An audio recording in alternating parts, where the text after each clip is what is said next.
자, 우리가 지난 시간에는 지지난주죠? 요한 2서 앞부분을 보면서 우리 신앙에는 좀 균형이 있어야 한다, 그런 말씀을 좀 드렸습니다. 이 신앙의 균형이라고 하는 것은 순서, 이렇게도 드릴 수 있는데, 진리와 사랑이라고 하는 것이 균형 있게 잘 갖추어지기 위해서 순서가 진리에 대한 이해와 그 이해에서 나오는 사랑이 좀 바람직한 신앙의 모습이다 하는 내용을 우리가 생각을 했죠. 지나치게 진리만 강조한 나머지 좀 이론적이고 또 어떤 진리의 한 부분만을 주장하다가 보면 굉장히 좀 비판적이고 이렇게 진리로 끝나는 것도 옳지 않고, 그리고 반면에 진리에 대한 충분한 탐구가 없이, 즉 어떤 분명한 지성적인 전제와 이해가 없이 그저 겉으로 드러나는 사랑의 행위, 이런 것을 가지고 교회를 얘기하는 것도 좀 옳지 않다 하는 겁니다.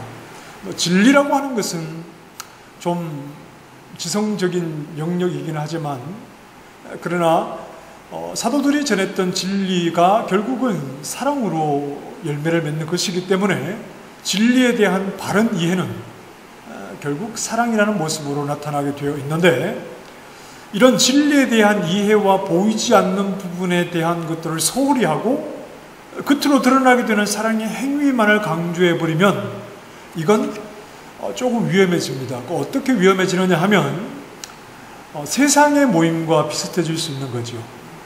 얼마든지 겉으로 드러나는 사랑의 모습은 세상의 공동체, 세상의 모임에서도 가질 수 있고 보일 수 있는 모습인데, 진리에 대한 깊은 탐구와 이해와 그것에 대한 깨달음이 없이 지나치게 사랑 부분에, 행위 부분에 강조를 두게 되면 이건 운동이 되는 겁니다.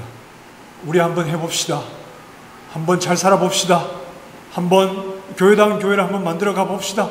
이렇게 운동이 돼서 굉장히 분위기는 좋아질 수 있고 외적으로는 굉장히 교회 같은 모습일 수 있으나 오래가지 못하죠.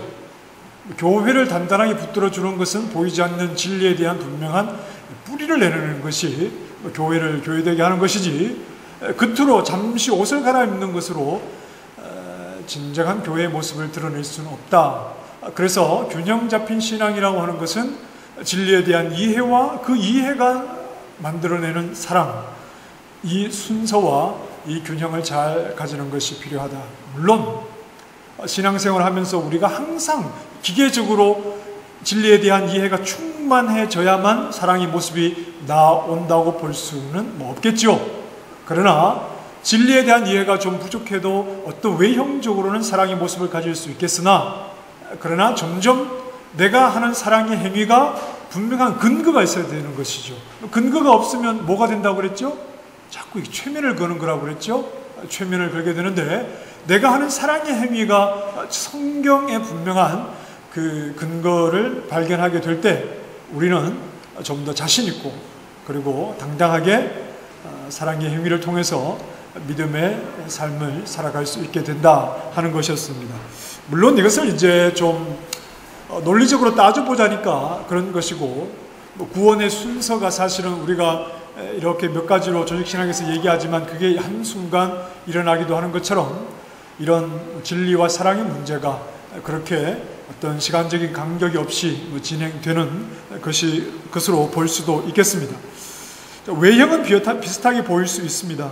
겸손한 모습을 보일 수 있고, 또 남을 섬기는 모습을 보일 수도 있고, 또 남을 위해서 자신을 헌신하는 그런 모습을 보일 수도 있고, 이게 사랑의 모습과 거의 흡사한 모습이나, 그러나 이런 행위가 궁극적으로 진리에 대한 바른 이해에서 오는가 하는 질문은 우리가 늘 우리 자신에게 해봐야 하지요. 그래서 우리가 믿음 생활하면서 끊임없이 추구하는 것은 하나님입니다.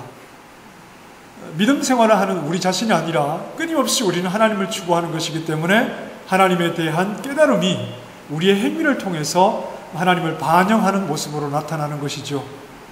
하나님이 지으신 모든 피조물이 그분을 사실은 반영하는 그런 존재들이라고 볼 수 있기 때문에 하나님이 하나님의 형상대로 지음받은 우리라면 더욱더 하나님을 반영하는 삶을 살아야 하고, 제가 늘 강조하는 대로 하나님을 반영하는 하나님의 형상으로 살아내신 분은 예수 그리스도십니다. 그래서 우리가 그분 안에 연합되어서 그리스도가 보이신, 드러내신 하나님의 형상을 우리 역시 드러내는 것.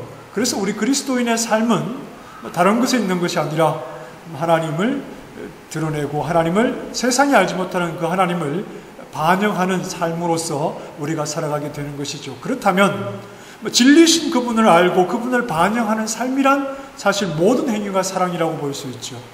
요한서신 요한 1서에서 하나님을 사랑이라고 정의를 하고 있기 때문에 그 하나님을 알고 그분을 반영하는 모든 삶이 사실은 사랑이 되는 것이고, 그 사랑의 행위라고 하는 것은 내 신앙의 성숙도를 드러내기 위해서, 나를 보이기 위해서 사용하는 것이 아니라 하나님을 보이기 위해서 사랑을 드러내는 것이죠. 그러니까 믿음 생활을 오래 하면 할수록 내가 남지 않습니다. 믿음 생활을 오래 할수록 내가 남지 않아요. 믿음 생활을 했는데 내가 남으면 이건 뭔가 좀 잘못되는 것이고, 사람들 앞에 예수 믿은 내가 얼마나 대단하냐를 보여주는 식으로 가게 되면 이건 좀 굉장히 곤란한 방향입니다. 그렇지 않고 오전에서 말씀드렸던 것처럼 우리는 나 자신을 잃어버리는 게 기쁜 사람들입니다. 나 자신을 잃어버리고 나를 통해서 하나님을 드러내는 것을 기쁨으로 생각하는 사람들이죠. 물론 여기에는 과정이 필요하다고 했습니다만 우리에게는 분명한 길과 신앙의 분명한 방향을 가지고 가야 하는 것이 우리 신앙에 있어서 매우 중요한 부분이다, 이렇게 생각을 할 수 있겠습니다. 요한일서 말씀에는 그리스도인의 정체성을 잘 유지해 가야 하는 이 부분에 대해서 말씀을 하는데, 어떤 것과 관련해서 말씀하시느냐 하면 적그리스도의 출현과 관련해서 말씀합니다.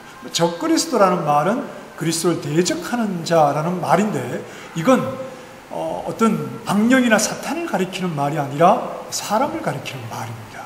적그리스도는 물론 그 근원은 더러운 영이겠지만, 그러나 그리스도를 대적하는 이 적그리스도는 요한 1서에서도 그러하였고 요한 2서에서도 말하는 적그리스도는 바로 사람을 가리킵니다. 어떤 사람이냐 하면 교회 안에서 한때 믿음 생활을 했던 사람, 한때 성도로 믿음 생활을 했던 사람, 이런 사람 가운데 그리스도를 대적하는 적그리스도가 나타난다 하는 내용을 굉장히 경계해서 우리에게 말씀합니다. 이들은 무엇으로 성도를 미혹하느냐 하면, 오늘 우리가 읽은 말씀 가운데 7절 말씀에 보면 예수 그리스도께서 육체로 오신 것을 부인하는 것으로 교회를 미혹합니다. 무엇으로 그리스도를 대적하느냐 하면 예수 그리스도께서 육체로 오신 것을 부인하는 것으로 그리스도를 대적하고 교회를 미혹합니다. 자, 그렇다면 교회란 어떤 사람들입니까? 오늘 우리가 교회인데 교회는 어떤 사람들이죠? 무엇을 끊임없이 중요하게 여기고 주장하는 사람들입니까? 예수 그리스도께서 육체로 오셨다는 사실을 분명하게 붙잡고 있는 사람들이 교회입니다. 교회를 대적하는 자들이, 교회를 미혹하는 자들이 예수 그리스도께서 육체를 입으심을 부인하는 자들이라면, 그러한 것을 가지고 교회를 흔드는 자들이라면 누가 교회입니까?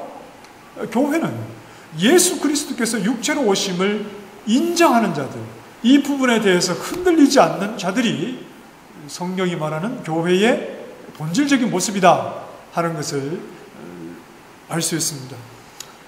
우리는 좋은 교회 이런 단어를 씁니다. 어떤 교회가 좋은 교회냐, 우리 교회가 좋은 교회가 되기를 원한다. 자, 여러분 처음 들어보시는 말 아니죠? 좋은 교회.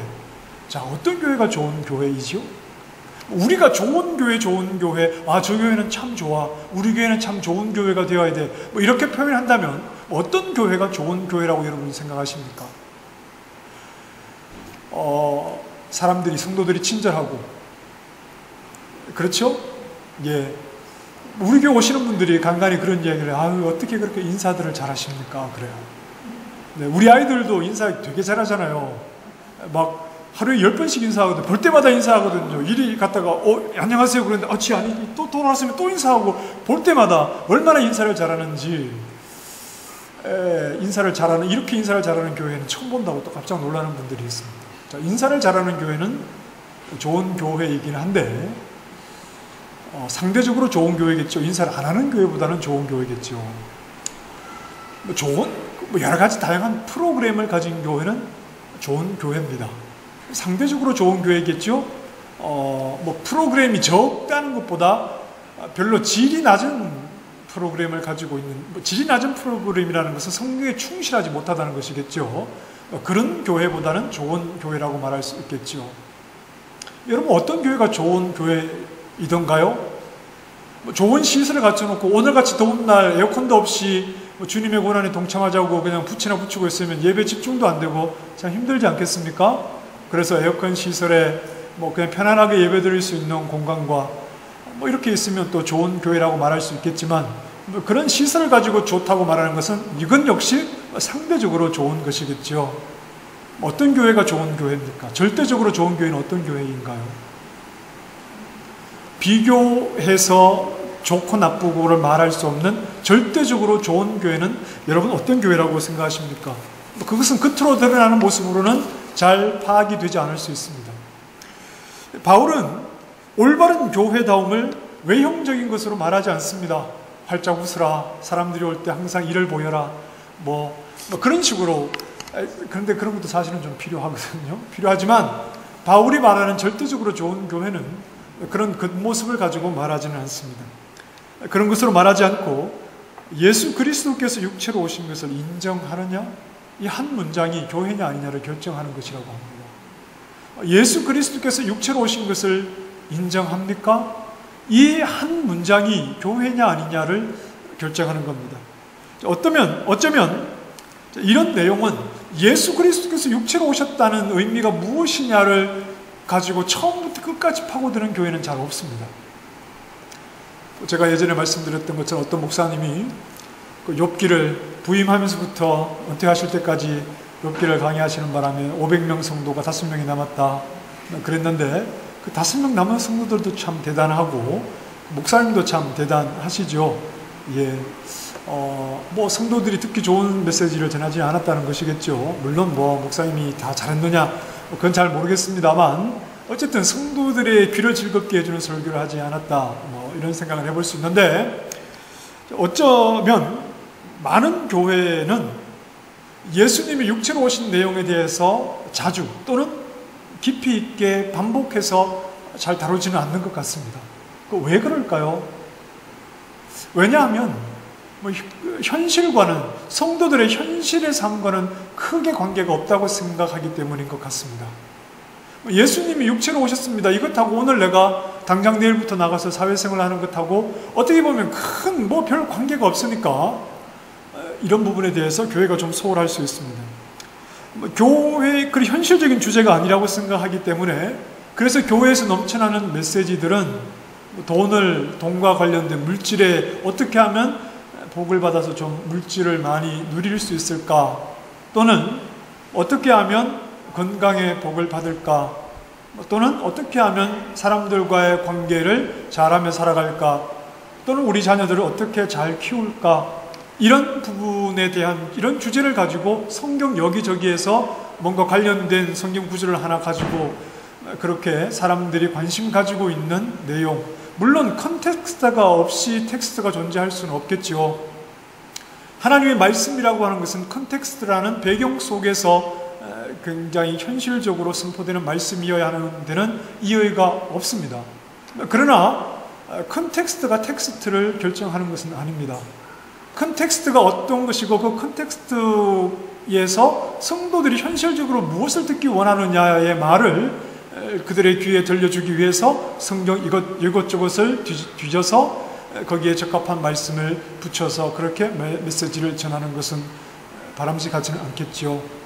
텍스트가 어떻게 컨텍스트 속에 녹아지게 하느냐 하는 것이 사실은 설교의 기술이어야 하고, 또 그런 부분이 굉장히 좀 강조되어야 하는데, 텍스트는 어떤 컨텍스트 속에 있는 사람들을 끌어올리는 것이지, 텍스트로 나오게 하는 것이지, 컨텍스트 그 자리에서 그저 편안하게 내 상황과 형편에 맞는 말씀을 내 입에, 내 귀에 넣어주시고 들려주시오, 이렇게 나아가지는 않는다 하는 겁니다.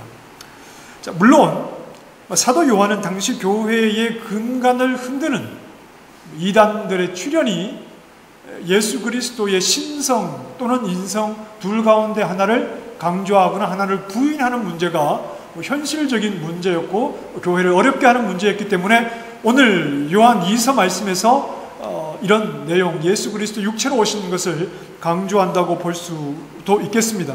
하지만 1세기의 교회들을 그리스도의 성육신을 희석시킴으로 교회의 정체성을 흔들었던 것이나, 오늘 우리 시대에 현실적인 문제와 크게 관련이 없다고 해서 예수 그리스도의 신성과 인생에 대한 부분을 소홀히 하는 것이나, 어쨌든 교회의 정체성이 예수 그리스도가 몸을 입으신 것을 지키는 것을 정체성이라고 한다면, 그때나 지금이나 성육신을 흐리는 것이나 성육신에 대한 것에 관심을 두지 않는 것이나 교회의 정체성을 약화시키는 데는 큰 차이가 없다 하는 것을 우리가 좀 생각을 할 수 있습니다. 먼저 적그리스도, 교회를 미혹하는 자들은 교회와 관계없는 자들이 아니라고 그랬습니다. 그리고 이들은 교회 바깥에서 교회와 별개로 활동하는 것이 아니라 자꾸 교회 안으로 들어오려고 하는 자들입니다. 적그리스도의 특징은 교회 안에 있던 자들입니다. 그리고 자꾸 교회 속으로 들어와서 교회를 흔들려고 하는 자들입니다. 요한 1서 말씀을 한번 잠깐 보십시다. 조금 앞으로 넘어가시면 요한 1서 2장으로 한번 가보실까요? 요한 1서 2장 19절 말씀 보시면 앞부분만 한번 같이 읽어보실까요? 시작. 그들이 우리에게서 나갔으나 우리에게 속하지 아니하였나니. 자, 적그리스도에 대해서 18절에 말하면서 그들이 어디에서 나갔다고요? 우리는 누굽니까? 교회죠. 교회에 있다가 교회로부터 나간 자들입니다. 그러나 그들이 교회에 속한, 즉 하나님의 백성입니까? 아닙니까? 하나님의 백성은 아닌 자들이죠. 늘 우리가 좀 알고 있으면서도 항상 경계해야 되는 부분은, 교회에는 그리스도 하나님의 백성이 아닌 자들이 언제나 있을 수 있다 하는 생각을, 이거 참 가슴 아픈 현실이지만 교회에는 그런 사람들이 항상 있습니다. 그리고 교회 안에 있지만 진정한 하나님의 백성이 아닌 자들은 결국은 교회를 어렵게 만드는 경우들이 종종 있습니다.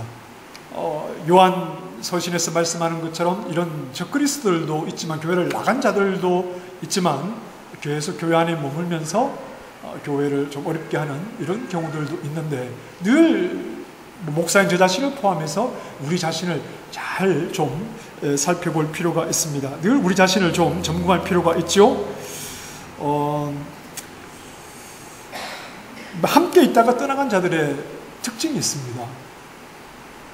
그것은 떠나온 자들을 비난하는 것입니다.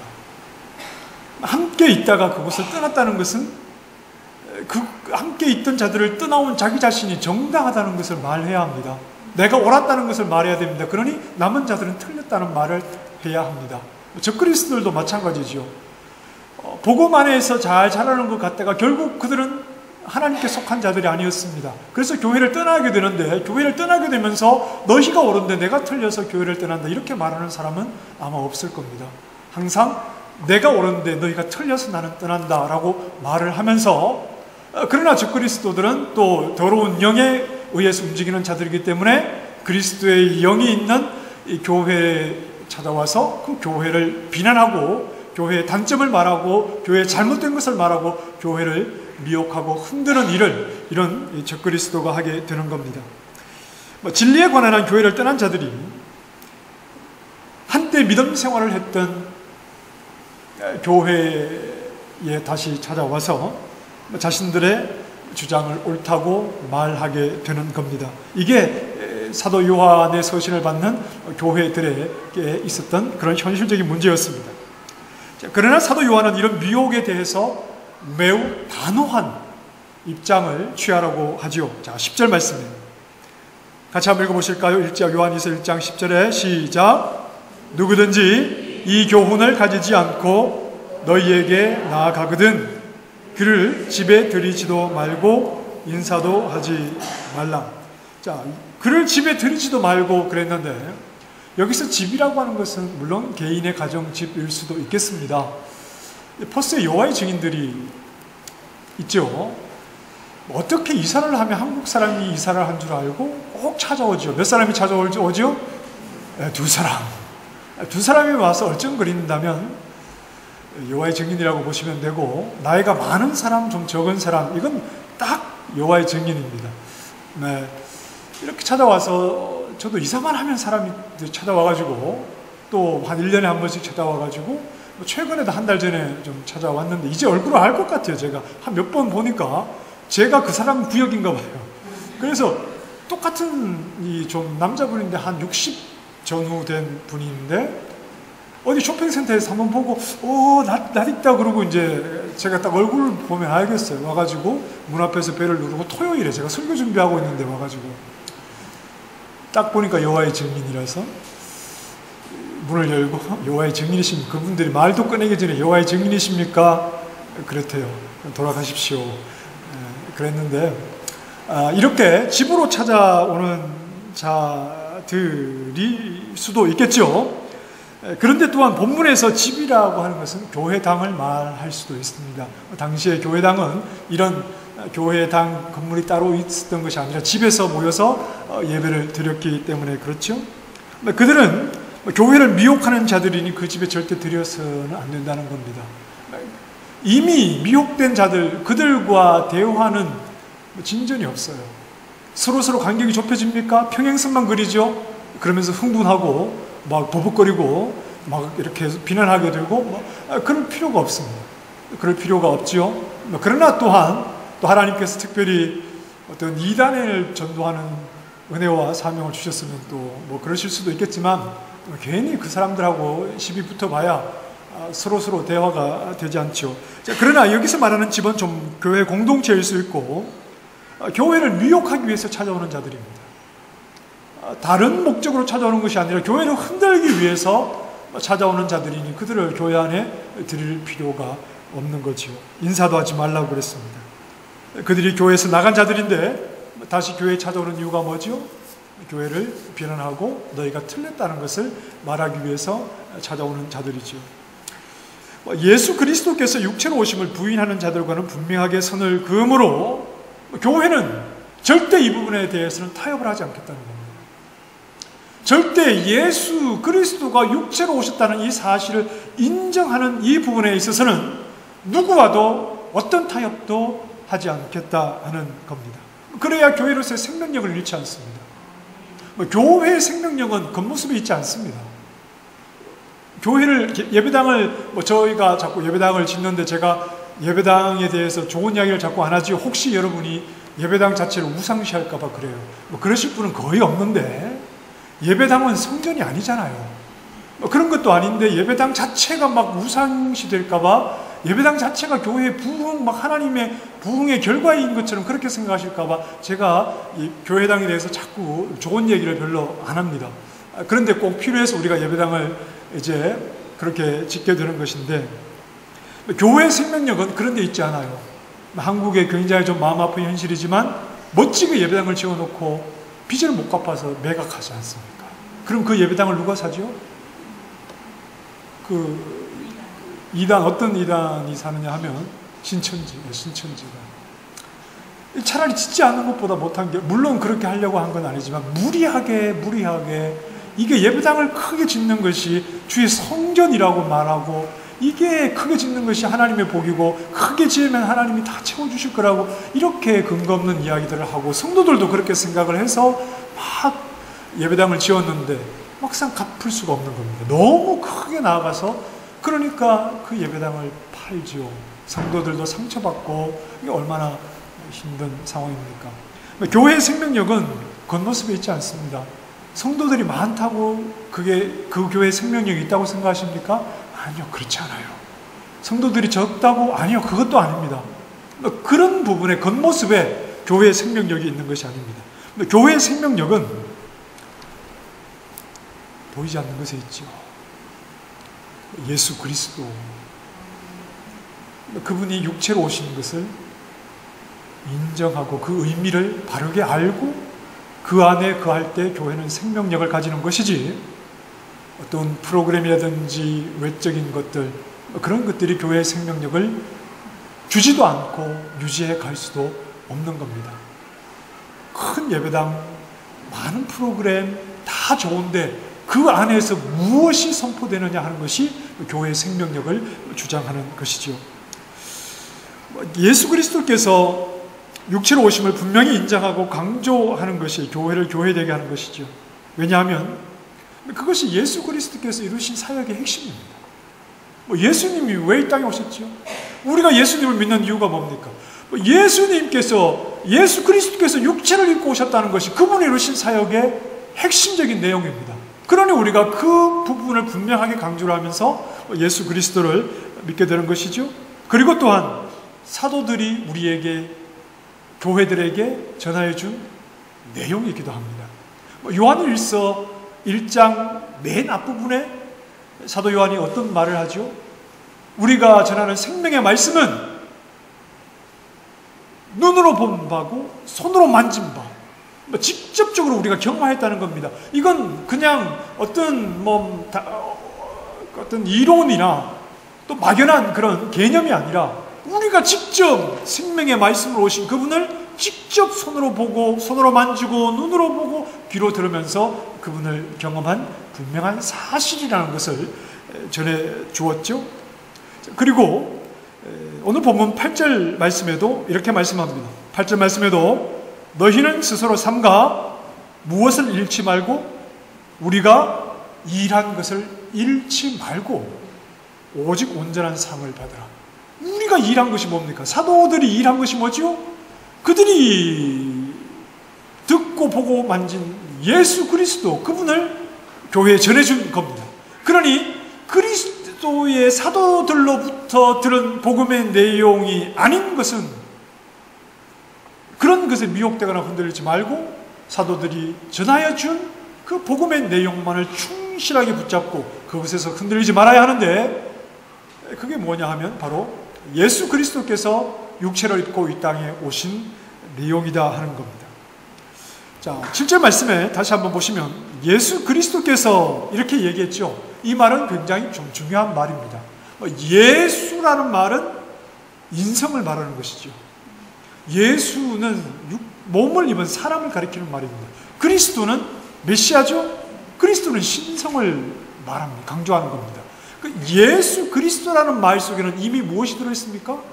한 분 속에, 예수님, 몸을 가지신 그분 속에 완전한 인성과 완전한 신성이 들어있다는 것을 말하는 것이 예수 그리스도, 이렇게 말하는 것이죠. 그리스도께서 육체를 입으신 이유는 뭡니까? 무엇을 위해서 예수님 육체를 입으셨죠? 여러분, 예수님이, 그리스도 하나님이신 그분이 몸을 입고 오셔서 하신 일이 뭡니까? 그분이 육체를 입으신 이유는 고난을 받으시기 위해서 육체를 입으신 겁니다. 그 고난은 누구를 대신한 고난입니까? 죄인을 대신한, 모든 육체를 입은 죄인을 대신한 고난이죠. 예수님께서 육체를 입으셨다는 것은 그 죄인의, 하나님의 심판과 고난이 임해야 될 죄인의 자리에 서셨다는 말이죠. 예수님께서 육체를 입으셨다는 것은 고난을 받으시기 위해서 오셨다는 말이죠.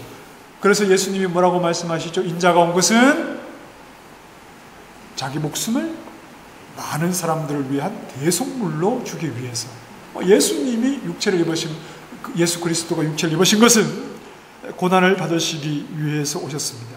그래서 의로우신 그리스도께서 몸을 입으심으로, 그리고 죄인들을 대신해서 고난을 받으심으로 죄인들에게는 어떤 길이 열렸습니까?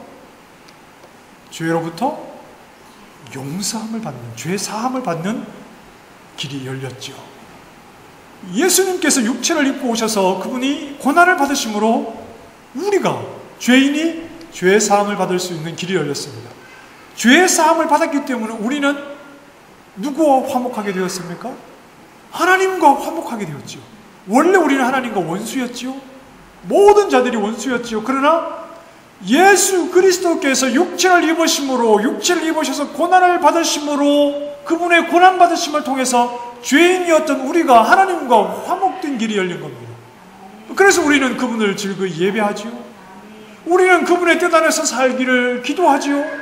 하나님 정하신 그 일, 창세전에 계획하신 그 모든 일이 이루어지기를 우리는 또한 기도 가운데 나아가지요. 우리는 그분을 항상 부르면서 이 땅을 살아가는 동안에 늘 하나님과 동행하는 삶을 살다가 영원히 하나님과 함께하는 그 화목된 관계 속으로 들어가게 되지요. 이게 다 어떻게 해서 이렇게 된 겁니까? 이렇게 살아가는 자들이 교회입니다. 어떻게 우리가 이렇게 교회가 되었습니까?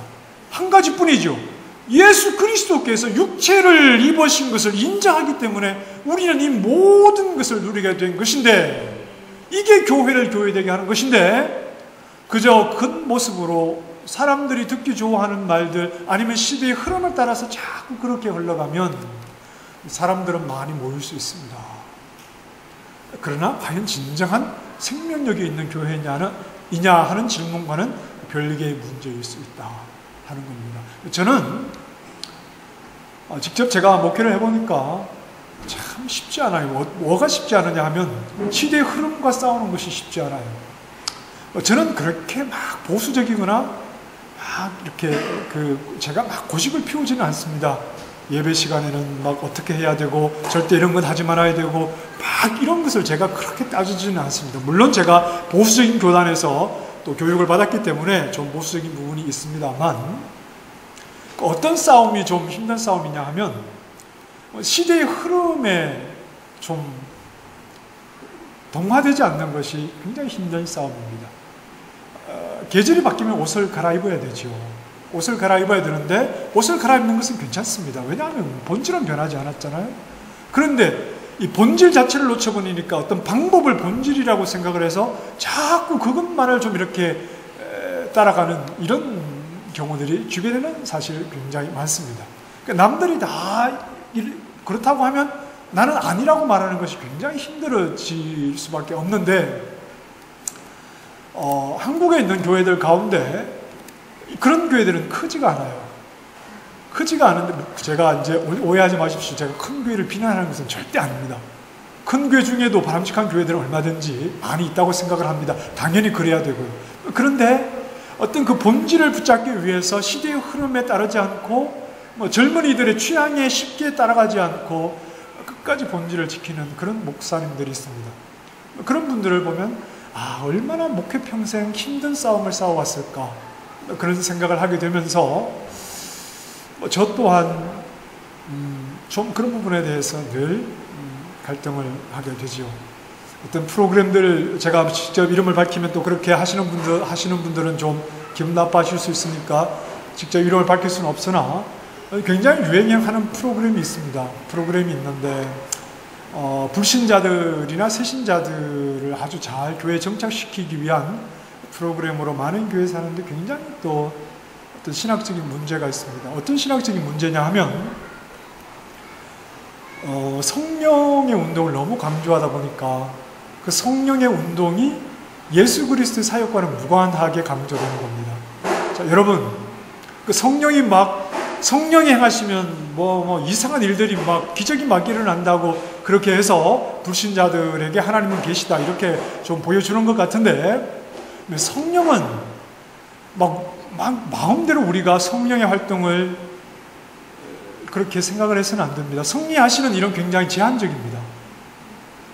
하나님은 세상을 지으셨고 모든 것을 그분의 뜻대로 하실 수 있죠. 그러나 그분은 굉장히 제한적으로 활동하시죠. 이 제한이라는 말은 그분의 약속 안에서 그분의 일을 이루신다는 거죠.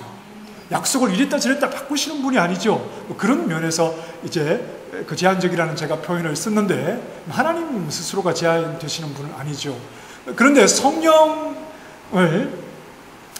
어떤 신비한 경험, 놀라운 기적을 베푸는 것을 성령의 역사라고 해서 직접 그런 일도 일어나요. 그런데 우리가 좀 조심해야 되는 것은 성령의 역사를 강조하느라 성자 예수 그리스도가 하신 이 일이 무시되면 안 됩니다.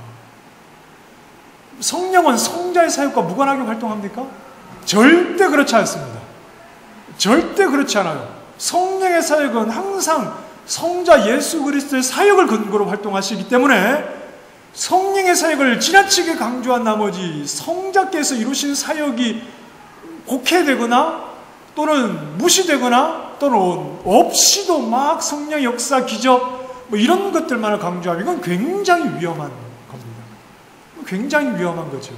그런 것들이 뭔가 좀 효과가 있고 사람들이 좋아한다고 하니까 여기저기 따라하는 교회들이 많은데 사실 이런 부분들은 굉장히 좀 위험한 부분들이죠. 그렇게 해서 사람들이 많이 모여서 정말 복음을 바르게 깨달으면 좋은데 그렇지 못하면 사실 굉장히 좀 교회가 위험해질 수 있기 때문에 그렇습니다.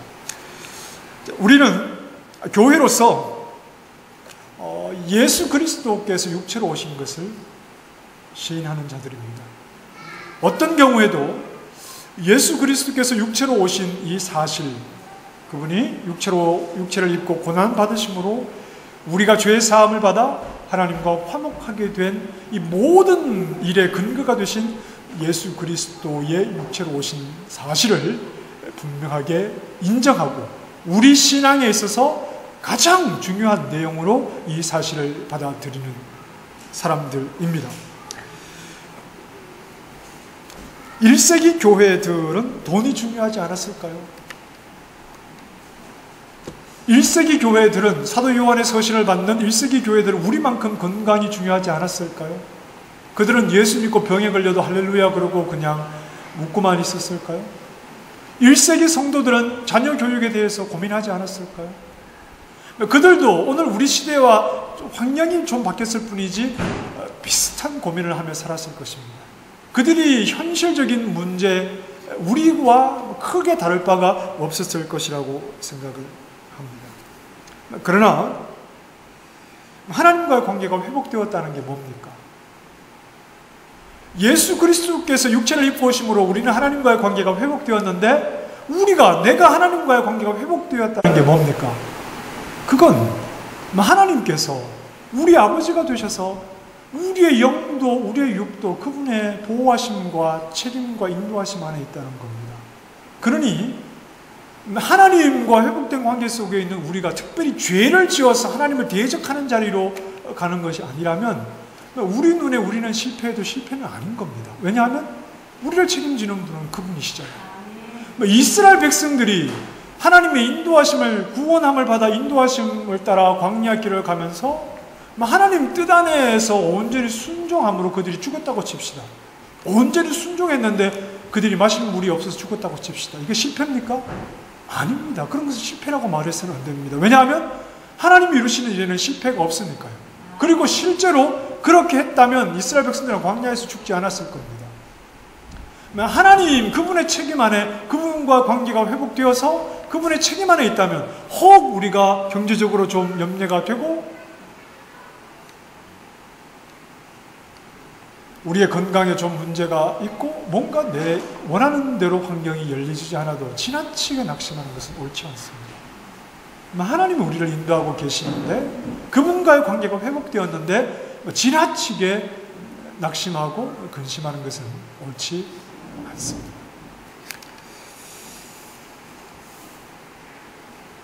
육체로 오신 예수 그리스도 안에서 회복된 하나님과의 관계 안에서 살아가는 것, 그것에 우리는 좀 가치를 둬야 됩니다. 우리가 영의 삶을 산다면 영적인 부분에 가치를 두는 사람들이어야지 너무 육체적인 것에 자꾸 그렇게 매여 있어서는 안 된다 하는 겁니다. 때로는 우리의 육체적인 환경을 하나님께서 좀 힘들고 어렵게 하셔서라도 하나님은 우리의 영을 하나님과 바른 관계 속에서 그렇게 살아가게 하시는데 목적이 있기 때문에 때로는 육신의 것을 잃어도 우리의 영이 하나님 앞에 나아가게 된다면 그것은 크게 근심할 부분이 아니다 하는 것을 우리가 좀 생각을 해야 합니다. 출애굽을 통해서 하나님의 구원을 입은 이스라엘 백성들이 홍해에서 하나님을 열광적으로 찬양하다가 3일 동안 마실 물이 없어서 그들은 굉장히 낙심하게 되었습니다. 그 영적 폭이 굉장히 컸죠. 어떤 절정의 하나님을 찬양하다가 출애굽기 15장에서 사흘길 물이 없어서 완전 사흘 만에 신앙의 상태가 완전 바닥에 떨어지게 되었습니다. 그래서 그들은 또 원망하게 되고 불평하게 되었는데, 그런데 누가 그들을 인도하고 계셨죠? 하나님이 그들을 인도하고 계셨죠. 하나님이 인도하고 계시니 그들이 죽습니까? 하나님이 인도하고 계시는데 죽지 않습니다. 이스라엘이 왜 죽었습니까?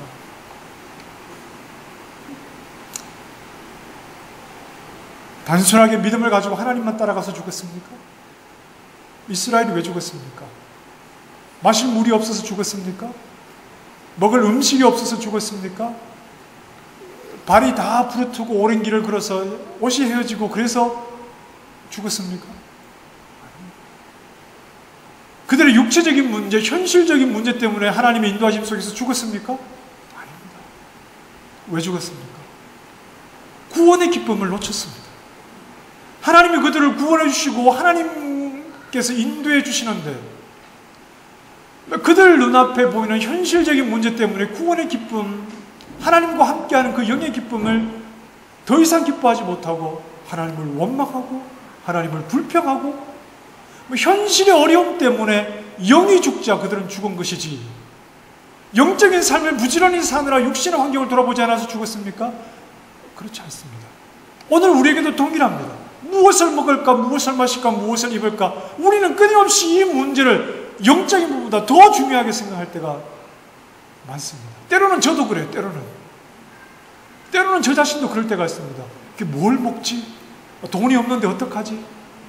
그런데 저는 일찍 하나님의 부르심을 받아 신학에 들어가서 한 30년 가까이 교회 생활을 하면서, 사역을 하면서, 사실 저는 여기에 계신 분들 앞에서 자신 있게 말할 수 있습니다. 저는 정말 가난했습니다. 저보다 가난했던 분이 계실지는 모르겠어요. 저는 정말 자신 있게 말할 수 있는데, 저는 정말 가난했습니다. 정말 가난해서 항상 이 돈에 대한 부분에 대해서는 자신이 없었어요. 돈이 없으니까 제가 항상 자신이 없었는데, 그래서 목회를 안 할 생각을 좀 했어요. 중간에 목회를 관둬야 되겠다, 못 살겠다, 이건 나이는 점점 먹고 결혼도 했는데 이건 뭐 경제적으로 독립이 안 되니까 이건 이렇게 하는 건 아닌 것 같다. 그래서 제가 한번 고민했던 적도 있는데요. 그런데 굶은 적은 한 번도 없습니다. 정말 저보다 더 힘든 분들은 굶는 분도 계시긴 합니다. 그러나 저는 굶은 적이 한 번도 없어요. 저는 정말 가난하게 살았는데 한 번도 굶은 적은 없어요. 여러분, 현실적인 문제 때문에 영의 중요성을 포기해서는 안 됩니다. 먹을 것이 없어서 죽는 게 아닙니다. 그렇게 해서 죽는 것이 아니라 우리의 영이 죽으니까 죽는 겁니다. 예수 그리스도께서 육체를 입고 오셔서 하나님과 회복된 그 관계 속에서 하나님이 우리를 인도하고 계시는데, 내가 굶어 죽을까 염려가 되십니까? 다 쓸데없는 걱정을 하고 계시는 거예요. 굶어 죽는 사람 없습니다. 걱정하지 마십시오. 그것 걱정하지 마시고, 그렇게 해서 죽는 것이 아니라 하나님과의 관계가 바르게 서지 못하니까, 우리의 영이 죽으니까 우리는 힘들어지는 겁니다.